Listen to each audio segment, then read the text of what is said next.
गरीब बहू का अमीर पुलिस वालों से भरा ससुराल। तन्नू, तू फिर लड़ाई करके आ गई। मैंने तुझे कितनी बार बोला है पुलिस गिरी झाड़ना बंद कर। तू पुलिस वाली नहीं है, एक साधारण लड़की है। अगर ऐसी हरकत रही तो तेरी कभी शादी नहीं होगी।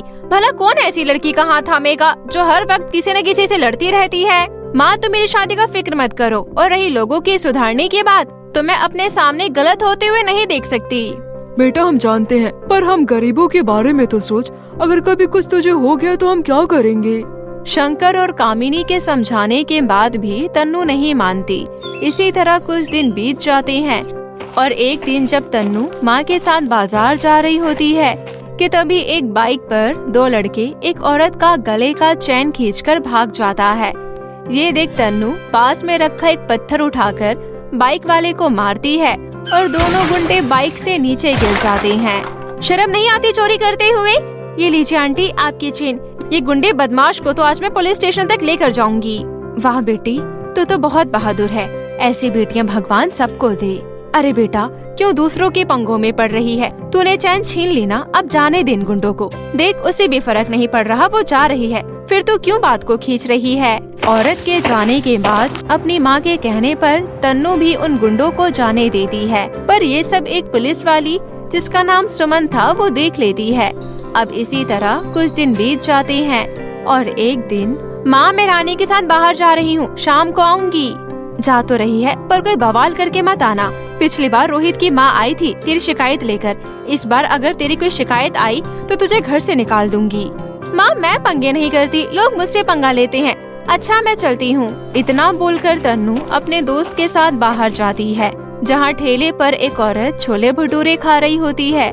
तभी कुछ गुंडे वहाँ जाकर ठेले वाले से हफ्ता मांगते हैं और जो पैसे नहीं देते उन ठेले वालों का ठेला गिराने लगते हैं। यहाँ पर खड़े सारे ठेले का सामान गिरा दो। इनके पास हमें देने के लिए पैसे नहीं है तो हम भी इन्हें काम करने नहीं देंगे। ओ हेलो, तुम होते कौन हो मासूम से रोजगार के पैसे छीनने वाले? वो लोग जो भी कमा रहे हैं उसमें से तुम्हें क्यों दे? तुम खुद कमा लो। ए लड़की, तुम्हें जान प्यारी नहीं है क्या? दूर रह, वरना एक ही थप्पड़ में नीचे गिर जाएगी। इतना कहते ही तन्नू गुंडे को एक थप्पड़ मार देती है। अरे तन्नू, ये क्या कर रही है? ये हमारे घर के बदमाश लड़के नहीं बल्कि गुंडे हैं।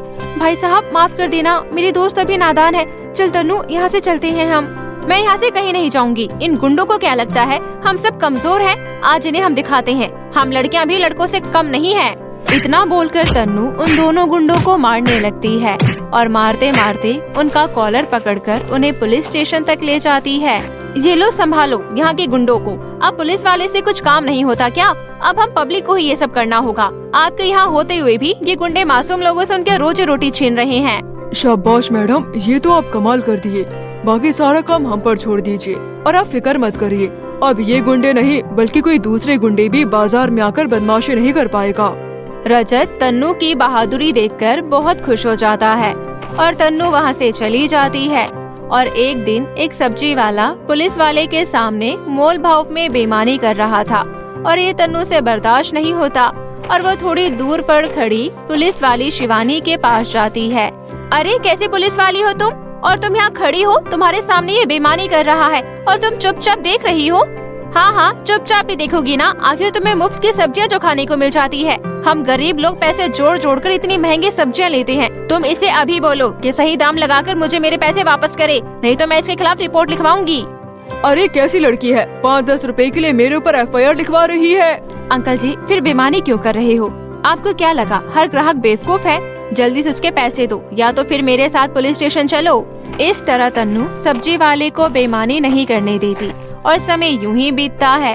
एक दिन शिवानी, आदित्य, सुमन और आकाश पुलिस स्टेशन जाने के लिए तैयार हो रहे होते हैं। तभी शिवानी अपने घर वालों से कहती है, माँ, हमारे पुलिस स्टेशन के पास एक लड़की रहती है, उसका नाम तन्नू है। मुझे उस लड़की की बहादुरी बहुत पसंद है। उसके पास वर्दी नहीं है पर फिर भी टेढ़े इंसानों को रास्ते पर लाना जानती है। और एक हमें देखो, हम वर्दी पहनकर भी काम नहीं कर पाते हैं। हाँ, वो लड़की बहुत बहादुर है और वो मुझे बहुत पसंद है। हाँ हाँ, अगर ऐसी बात है तो मैं तो कहता हूँ कि भैया का रिश्ता लेकर चलो। आदित्य और उसके फैमिली को तन्नू बहुत पसंद थी उसकी बहादुरी के चलते, इसलिए वो जल्दी से जल्दी तन्नू के घर पुलिस के वर्दी में ही उससे उसका हाथ मांगने के लिए चले जाते हैं। और ये देख कामिनी और शंकर बहुत खुश होते हैं। देख ले कामिनी, तू हमेशा कहती थी कि कोई तेरी बेटी से शादी नहीं करेगा, पर आज रिश्ता खुद चल कर आया है हमारे घर, वो भी ऐसा रिश्ता जो सभी पुलिस ऑफिसर है। भाई साहब, आपकी बेटी है ही इतनी समझदार और बहादुर, हमें तो ऐसी लड़की ही चाहिए अपने घर के लिए। इस तरह तन्नू का रिश्ता तय हो जाता है आदित्य के साथ और बहुत जल्द उन दोनों की शादी हो जाती है। पर शादी के बाद भी तन्नू नहीं बदलती।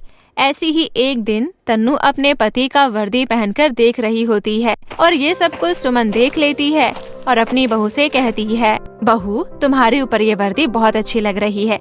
अगर तुम्हें भी पुलिस ऑफिसर बनना है तो हमें बता दो, हम तुम्हारी पढ़ाई करवाएंगे। नहीं नहीं माँ जी, हमें पुलिस नहीं बनना, मैं तो हाउसवाइफ बनकर बहुत खुश हूँ। मैं तो बस देख रही थी कि ये वर्दी मुझ पर कैसी लगती है।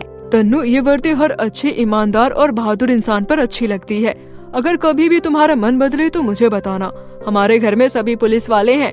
अगर तुम भी पुलिस ऑफिसर बनोगी तो हमें भी गर्व होगा, क्योंकि तुम बिना पुलिस ऑफिसर बने ही पुलिस वालों की तरह अपना फर्ज निभाती हो। आदित्य की बात सुनकर तन्नू थोड़ा शर्मा जाती है और ऐसी ही कई दिन बीतता है और एक दिन पूरा परिवार एक छोटी सी पार्टी में जाता है और घर आते ही सुमन सोने की अंगूठी टेबल पर रख देती है और अगले दिन जब पुलिस स्टेशन जाने के लिए तैयार होती है तो उसकी अपनी अंगूठी नहीं मिलती और वो पूरा घर सर पर उठा लेती है।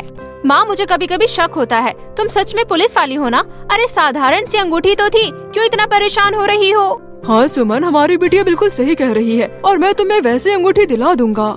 सुरेश जी, आप बिल्कुल अच्छे से जानते हैं मैं छोटी मोटी चीजों के लिए परेशान नहीं होती, पर वो मेरी सगाई की अंगूठी है जो आपने मुझे दी थी और आप जानते हैं ना कि मेरे लिए वो कितनी इम्पोर्टेंट है।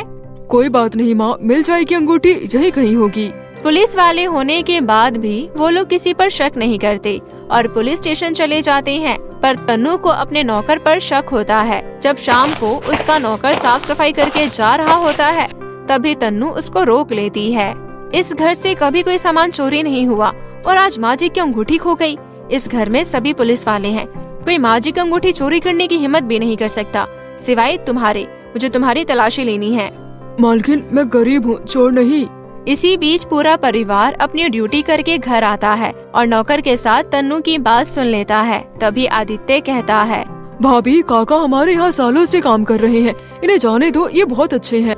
देवर जी, माँ जी, मैं भी ऐसे ही किसी पर शक नहीं करती। आपने मेरे सामने अंगूठी टेबल पर रखी थी, वो कहाँ जा सकती है? चीज सस्ती हो या महंगी, गुनहगार को तो सजा मिलनी ही चाहिए। इतना बोलकर दोनों उस नौकर की तलाशी लेते हैं और उसके पास से अपनी सास की अंगूठी मिल जाती है।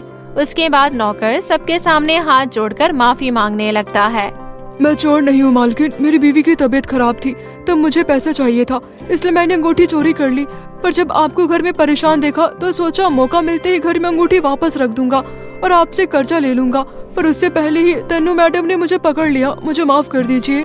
माँ जी, काका बिल्कुल सही कह रहे हैं, मैंने उनकी बातें सुन ली थी। शक तो मुझे तभी था, लेकिन फोन पर बात करते हुए सुना तो मैंने सोचा ये मजबूर है।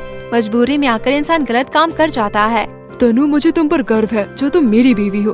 तुम पुलिस वाली ना होकर भी तुम सारे केस को बहुत अच्छे से हैंडल करना जानती हो। मेरी नजर में तुम पुलिस ऑफिसर से कम नहीं हो। उस दिन अपने ससुराल वालों को खुद पर गर्व करता देख तनु को बहुत अच्छा लगता है और वो अपने घर के नौकर को माफ कर देती है और इसी तरह अपने परिवार के साथ रहती है।